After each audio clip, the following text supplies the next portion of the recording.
নমস্কার বন্ধুরা, আজ আমি চলে এসেছি পায়েসের রেসিপি নিয়ে। এই পায়েস আমি 10 মিনিটেই আপনাদের তৈরি করে দেখাবো। তাও এই পায়েস কিন্তু হবে ক্যারামেল পায়েস। আমরা সকাল কিংবা বিকালের জলখাবারে এই পায়েস করতে সময় লাগবে বলে একে কিন্তু দূরে সরিয়েই রেখেছি। মিনিমাম আধা ঘন্টা থেকে 40 মিনিটের আগে কোনোভাবেই কিন্তু পায়েস তৈরি হয় না। আমি এখানে যেভাবে করব, আপনারা সেভাবে করলে পায়েসের পরিমাণও বাড়বে, স্বাদও বাড়বে ও সময়টা শুধু আপনাদের কম লাগবে। এর জন্য প্রথমে আমি পায়েসের চালটাকে তৈরি করে নেব। একটি বাটিতে প্রথমে আপনার যে পরিমাণ চাল লাগবে সেই মাপটা কিন্তু অবশ্যই দেখে রাখবেন, কারণ আমি প্রেসারে আগে চালটাকে বানিয়ে নেব। সেই জন্য জলের পরিমাপটা খুব দরকার।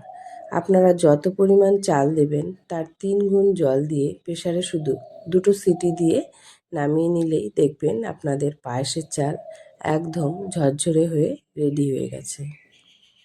আপনারা যদি জলের পরিমাপটা ঠিক না দেন তাহলে হয় চালটা শক্ত থাকবে, না হলে নরম হয়ে যাবে। আর আমরা কিন্তু এখানে চালটাকে একদমই নরম করব না। পায়েসে যেরকম আমরা চাল থাকে ঠিক সেই রকমই চালটাকে তৈরি করে নেব। চালটা যখন তৈরি হতে থাকবে তখন আমরা গ্যাসের অপর পাশে দুধটাকে কিন্তু ফোটাতে শুরু করে দেব। দুধটাকে আমরা বেশ কিছুক্ষণ ফুটিয়ে তারপরে আমরা যে চালটা তৈরি করে রেখেছি সেই চালটা এই দুধে ঢেলে দেব। চালটা তৈরি হতে আমাদের 2 থেকে 3 মিনিট লেগেছে, আর সেই সাথে দুধগুলোও আমাদের গ্যাসে কিন্তু ভালো মতো ফুটে গেছে। এখন আমরা এই চালটা ঢেলে দিয়ে শুধু লক্ষ্য রাখতে হবে যেন একটার সাথে একটা চাল লেগে না থাকে। সেই জন্য পায়েসের চালগুলো দিয়ে আমাদের ভালো মতো হাতা দিয়ে নাড়িয়ে যেতে হবে। আমাদের পায়েসের চালগুলো কিন্তু 80% হওয়া ছিল। দুধের সঙ্গে মিনিমাম আর 5 মিনিট খানিক মিশে জাল হলেই আমাদের কিন্তু পায়েসের চালটা একদম সেদ্ধ হয়ে যাবে।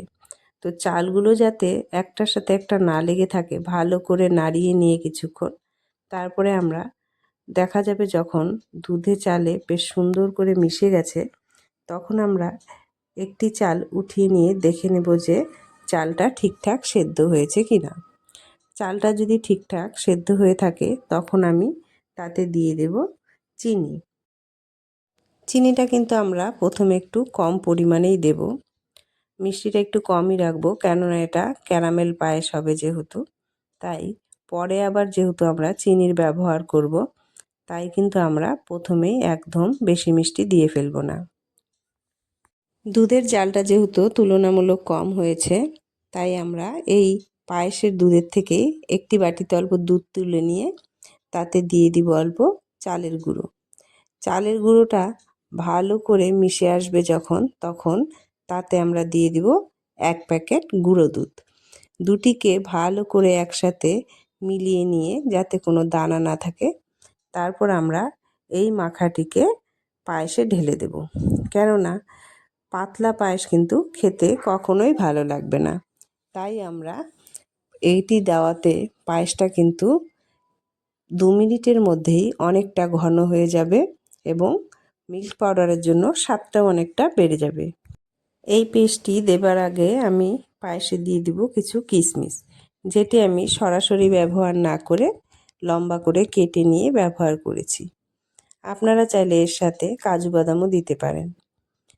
এইটি দেওয়ার পরে আমরা দুধের চালের সঙ্গে কিশমিশটাকে ভালো করে নাড়িয়ে নেব। যেহেতু আমরা চিনি দিয়েছি তো চিনি একটু জল ছাড়বেই, সেই জলটাও একটু নাড়াতে বেশ শুকিয়ে যাবে। তারপর আমরা এতে দিয়ে দেব আমরা যে পেস্টটি তৈরি করে রেখেছি সেই পেস্টটি দেওয়ার সাথে সাথেই কিন্তু পায়েসটা একদম ঘন হয়ে যাবে এবং স্বাদেও কোনো হেরফের হবে না। এবার আমরা অল্প কিছুক্ষণ পায়েসটাকে নাড়িয়ে নিয়ে এতে দিয়ে দিব কিছু পরিমাণে এলাচ গুঁড়ো। এলাচ গুঁড়োটা দিয়েও আবার কিছুক্ষণ নাড়িয়ে নেব। এলাচ গুঁড়োটা দিয়ে আবার কিছুক্ষণ নাড়িয়ে নিলেই কিন্তু আমাদের পায়েসটা কিন্তু তৈরি হয়ে যাবে। এবার আমরা এতে দিয়ে দেব ঘিয়ের ছক। সেটার জন্য আমরা একটি হাতা কিংবা খুন্তিতে অল্প ঘি নিয়ে গ্যাসে সেটি গরম করে সেই গরম খুন্তি সহ ঘিটা আমরা পায়েসে ডুবিয়ে দেব, যাতে পায়েসটা বেশ সুন্দর দেখবেন টকবক করে ফুটে উঠবে। এর জন্য পায়েসের যে সেন্টটা এত সুন্দর হবে, আপনারা না খেলে তা বিশ্বাস করতে পারবেন না। ঘিটা দিয়ে নাড়িয়ে নিলেই কিন্তু আমাদের পায়েস কমপ্লিট। এখন এটিকে আমরা নামিয়ে নিলেই আমাদের পায়েস হয়ে যাবে।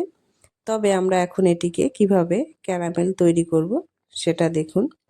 তার জন্য প্রথমে আমরা পায়েসটাকে নামিয়ে নিয়ে তাতে কিছুটা পরিমাণ চিনি গুঁড়ো করে সেটিকে পায়েসের উপরে ভালো করে ছড়িয়ে দেব। তারপর একটি লোহার খুন্তি বা যা থাকে আপনার কাছে, আমার কাছে লোহার খুন্তি ছিল না বলে আমি ভাজা তোলার যে ঝাঁঝরিগুলো হয় লোহার, তাকেই গ্যাসে ভালো করে গরম করে নিয়েছিলাম।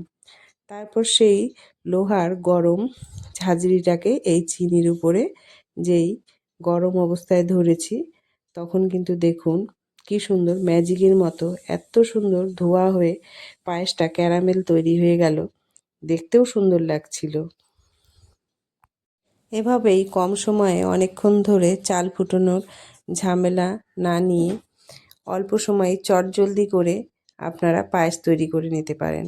এভাবে ক্যারামেল পায়েস খেয়ে দেখুন, খেতেও এমনি পায়েসের থেকে অনেক টেস্ট, আর আপনার পায়েসটা পরিমাণেও অনেকটা বেশি হবে, যেহেতু পায়েসটা জাল কম হয়েছে।